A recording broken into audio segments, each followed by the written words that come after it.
Okay, and welcome to another episode of Gotham Night Radio. I am Phil McCushin, I'm Brady Burns. and for today's episode, we're going to be talking about a few things, but mainly about The Flash, the CW TV series. Yep. And we want to discuss why we like it so much. And we can talk about what we don't like. There's not a lot to not like about the show, but overall, The Flash, very, very good comic book series. Kind of took off where Arrow established this universe, but The Flash really kicked it off for me. I mean, because I like the Arrow the first few seasons. We can talk about an Arrow in another episode, but we want to talk about The Flash because we like it so much, and it's coming up. The season 3 premiere is coming up soon here on... Yeah, in 2 weeks, I think. Yeah, okay. A lot of the DC TV is coming back with the fall season, so we are watching a lot of that stuff. Trying to catch up with a lot of it. But Brady, let's talk The Flash. Why do you love The Flash TV series? I love Tom Cavanaugh. He's my favorite part of the whole Flash TV series. But I do like Grant Gustin. I think they did an awesome job casting him. I was kind of skeptical at first because he was from Glee, and me and my wife, we love Glee. Like, we've watched it all the time, and so not knowing that he was going to be from Glee, I was just kind of skeptical, like, oh, I don't know if he can play the Flash. Plus, he doesn't have blonde hair, like in the comics. So when they cast him, I wasn't excited. But after seeing him now for 2 seasons, I think he's like a fantastic Flash. I think they should have had him instead of Ezra Miller in, the DC movies, but that's just my opinion. But Well, how about season 1? So what did you think of season 1 of The Flash? We kind of just want to recap what's going on. Well, I liked that they brought in a lot of Flash's rogues galleries in season 1. I thought it was cool that they established everybody real quick. I liked that it was based on Reverse Flash. I thought that was a cool story arc. Just everything in that Flash did, I think they did really well. I think without Arrow, I don't think Flash would have even been born. And so, but it's sad because I used to really like Arrow, and then now I think Flash is better than Arrow. Oh yeah, it's definitely surpassed it in quality. Yeah. And so season 1 was great, just seeing all the rogues galleries, seeing Reverse Flash. I think season 2 is better than season 1, but what did you like about season 1? Well, I liked a lot of it. Like you were saying, they introduced a lot of the rogues gallery, but I guess that was the main issue. This show has so much going on. Like it's impressive, really, how much they're able to do with this. They really went full comic book. Yeah, because it feels so true to the comic, the source material, and probably I would say it's the show that's the most true. But season 1 overall, being a Reverse Flash, the Reverse Flash was my favorite part of season 1. Yeah. And the other rogues were kind of not very memorable, to be honest with you. Captain Cold was pretty good. Okay. I love Captain Cold, but he's barely used. He's his main nemesis or his arch nemesis in the comics. But Reverse Flash, I love that villain. He's one of the best villains in DC Comics. I think so, too. Tom Cavanaugh absolutely killed his role as Harrison Wells. Yeah. And they kind of made it really obvious in the beginning of the season that he's a bad. Like the first episode, they revealed it. And I was late to the party because I watched on Netflix season 1, so I kind of already knew that the Reverse Flash was going to appear, but seeing it all unfold and all the characters, and there's a lot of good chemistry with everyone in the cast. Yeah, I think so. So season 1 overall, very, very good. But I think just towards the end, they went all out with the show, with the storyline, with the Flashpoint Paradox story, going saving his mother. Yeah. That was so surprising how they did that season 1 right out of the gate. I thought they would just save that storyline for later on, but we're of course getting that now in season 3. But what do you think of that? How they just really jumped right into that in the Flashpoint? I didn't mind it just because Flashpoint's one of the biggest like Flash stories of all time, and so them getting right into it, I didn't mind it because, I mean, I don't know how long these superhero movies or superhero TV shows are going to last. Like they could end up being like Smallville and being on for 10 seasons, or they could end up not doing very well and only being on a couple. So at least having their big moments right out the gate gets people excited, gets people wanting to watch more, come back the next season, just in case they don't happen to be on anymore. So I didn't mind them going with that route. Yeah, they certainly have a plan. That they've outlined, I'm sure, but that was kind of a setback, like, wow, they really went for it. But also with the Flash, is the people, you've watched the Flash if you're watching this, so we're spoiling everything. So it does say in that headline towards the end, Flash disappears in Crisis. So they may do the Crisis storyline too. In later seasons. Which I don't think would be bad. I think because that'd be they've cool. introduced other Earths. And it's all been from the Flash that they're introducing all this stuff, a taking off point. But season two,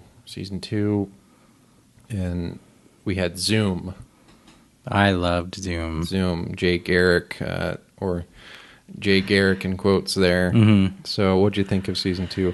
I really like season 2. I thought season 2 was a lot better than season 1. Season 1 was great, but season 2 I think was awesome. I absolutely loved the design of Zoom. I think that was one of the coolest costumes I've ever seen. Especially because we have all the movie costumes, and so being able to see Zoom in a TV show that looked fantastic was just really, really cool. I ended up not liking that Jake Garrick or Hunter Zolomon ended up being Zoom at the end, but other than that, I was fine with the actual character of Zoom. I thought he was great. I did love Dr. Wells in this one, just because he was like a douchebag. Like, he was a douchebag in season 1, but in season 2, he was like a super douchebag. And I think Tom Cavanaugh as a super douchebag is awesome. It is fantastic to watch him every episode. And I also liked Harrison Wells and his role. I like how they brought him back in ways in Earth 2. It was very cool. Introduced quite a lot of things. And but what would you say is your favorite aspect of the show? What is your favorite part of the show? What keeps you watching The Flash?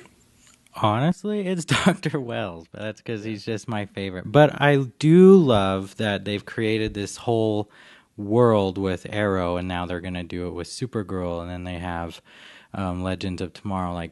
I love that DC is creating this huge universe where all the shows combined together. That is one of my favorites. And so hearing when they decide, okay, we're going to do a crossover with the Supergirl crossover on the Flash, I think that was one of the best Flash episodes, because Supergirl was awesome. Flash was charming as crap. It was great.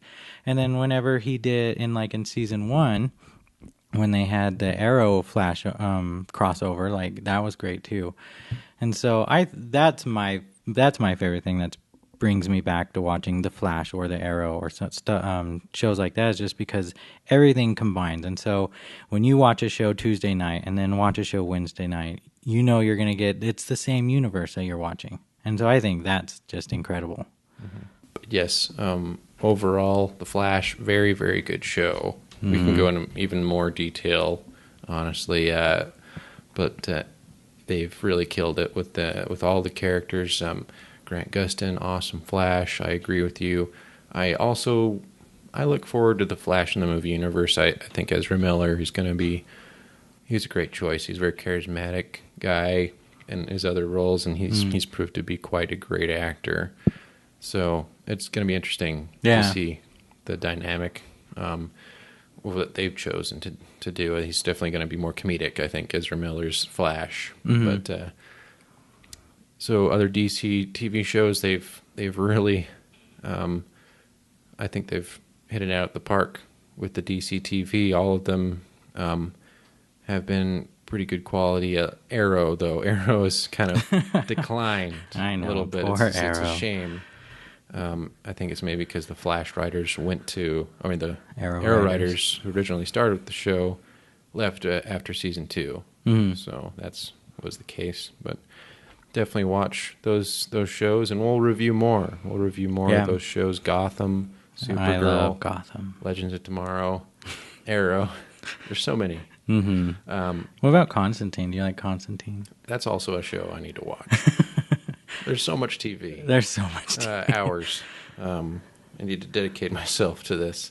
But so we want to head on to other DC movie news. Deathstroke. Deathstroke is in DC Universe. Yep. Casted, like 3 weeks ago? Yeah, and I very, very excited for this. Casting choices is a big surprise. I think he looks the part. I can't ever pronounce Joe his Manganiello. Yeah, that guy. I think he looks the part, at least in the pictures I've seen. I can picture him in Deathstroke armor. Yeah, he's definitely got the, the aesthetic. He's a big guy, and the costume looked pretty cool. I guess it could have been a little bit more armory, or I don't know. It's not a very good look. What we got wasn't a very good look. I think it was better than Deathstroke on Arrow, at least. Like, sure. I hated the helmet on Arrow, but I think this one, plus it was just a teaser, I think, from Ben Affleck. Yeah, and it was like a shaky cell phone video. It's very strange. Yeah. How that appeared out of nowhere. But it got everybody excited, so I think it did exactly what it was supposed to do. And I think Deathstroke, he is one of the best villains that they could possibly introduce here. Yeah. Because he can be used as a Teen Titans villain if they end up introducing Robin. Because he's mostly a Robin villain. He's Teen Titans. He came out in Teen Titans. Yeah, his trying to recruit Robin, that would be very cool to see. Trying to manipulate him and into doing evil stuff like he did on the Teen Titans show.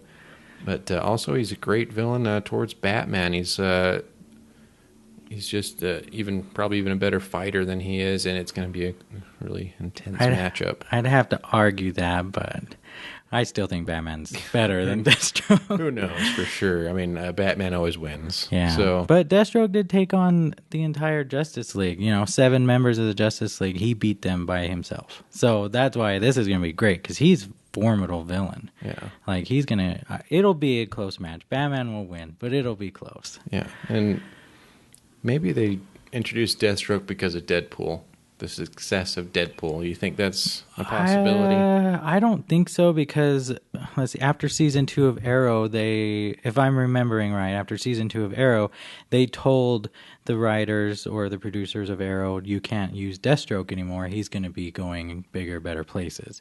And so that's why. So it's been a while now that they've been wanting to use Deathstroke in a movie. So I don't think it was because of Deadpool, but we'll see. Yeah, I mean, yeah, it's so surprising how Deadpool is so successful, being such a... he's popular, I guess, but you'd really think that his success is it surpassed the X-Men movies. And so it's only fitting that they bring in Deathstroke to the DC universe. But if you could choose a casting for Deathstroke, who would you have done? Ron Perlman. That's exactly what I was going to say. Yeah. Yeah, Ron Perlman was the perfect Slade Deathstroke. I think he so, has too. one of the best voices, most sinister sounding voice, and he would have been amazing as a choice. Maybe, I mean, he's not exactly in that shape, he was Hellboy. If he was Hellboy. But I guess they just went another route with Joe Manganiello. We'll see. I mean, we haven't really seen much of his acting. I just remember him in Spider-Man. I just remember him in, what is it called?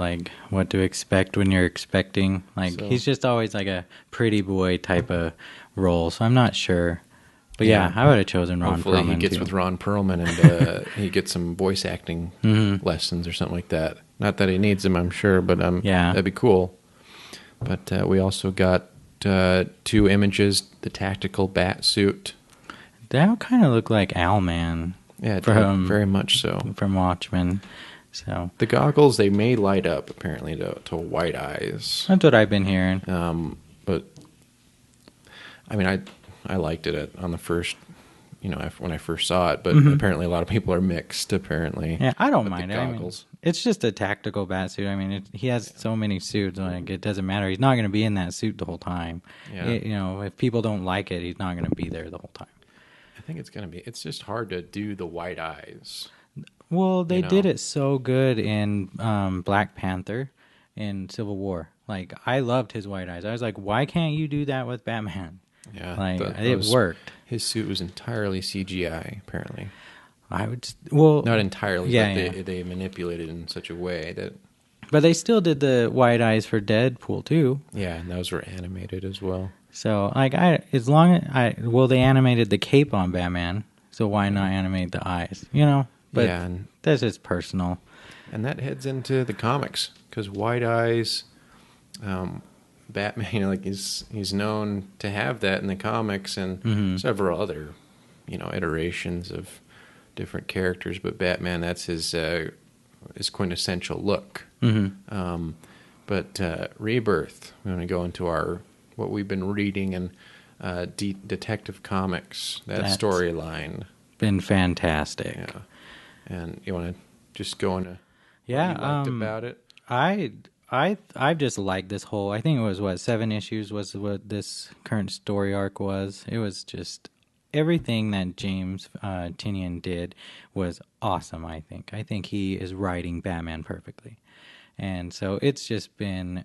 It's by far the best Rebirth book I think out there right now.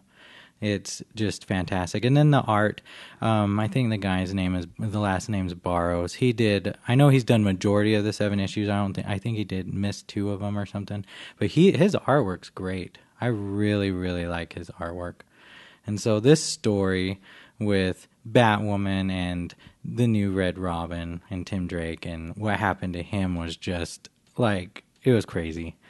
It was just, when I was reading the story, this last week when I was reading issue 7 and flipping the page to see when Tim Drake died, I was like, what the heck? It was crazy because it was just like red and the picture was crazy. I don't know. But he didn't die. No, but you thought he did. Spoiler alert. Sorry. It was insane. So everything about this current story arc with Detective Comics, I think is great. Yeah, I like the story. It kind of, I'm getting used to the comics, to be honest with you. I'm new to this, but I feel like sometimes it gets kind of ridiculous with the story. I don't know, having all those, the Bat Army, and so many characters, in the Bat family, and I guess I kind of like it a little bit simpler. It kind of goes a little crazy for me. Oh, okay. But that's probably not good to say here. But I mean, I enjoyed it. It was entertaining. It was an entertaining story. I was kind of like, oh no, they're killing off Robin again. And like, no. So I'm glad that he didn't. But I liked Tim Drake as a character. He's great. He'd make a great Batman eventually, and I like how he's super smart and how he's still doing this. He's still fighting the good fight, even though he can use his brain for much other things. But I liked it. It was entertaining. And I like Clayface. I thought it was very interesting to see Clayface. I'm not sure why they brought him to the Belfry, the new Batcave. Like, I get that Clayface is a cool character and that he could maybe be rehabilitated into a good guy, But like moving so fast and just throwing Clayface into the mix and being like, here's the Batcave, here's everybody that you he's fought just an against. actor, you know. Yeah. I mean, he's a criminal, but he has a criminal background. But you know, I thought it was interesting. You know, it was pretty wild. The story was pretty wild stuff. I just when I read these comics, I think of how they can be adapted into movies, you know, like animated movies, and I think this would work well. You know, as a story as an animated DC movie, I can see that happening. That'd be cool. But entertaining stuff. Rebirth so far has been pretty entertaining. It's been great. I think I just read an article the other day that was saying that like there was like 10.4 million copies of comics that were sold in August, I think, like, and it's the most that's ever been sold since like 1996. So like, and a lot of it was because of Rebirth, and so I just think DC's Rebirth has just been fantastic. Yes, I agree with you. Being entertained by these stories, and I like with Rebirth. I need to read more stories. There's so many of the Rebirth storylines, but we want to keep reading them and reviewing other shows and keep you up to date with all the latest DC news. And well, we won't be exactly up to date with everything, but we want to keep doing this. We want to keep talking about DC because we love these characters, and until next time, we're gonna try and do another show. We're gonna review another DC TV show. Or we're not going to reveal what it is now because we don't know what it is. So, all right. But thanks for tuning in, and until then, next time, this has been Gotham Night Radio. See you next time. See ya.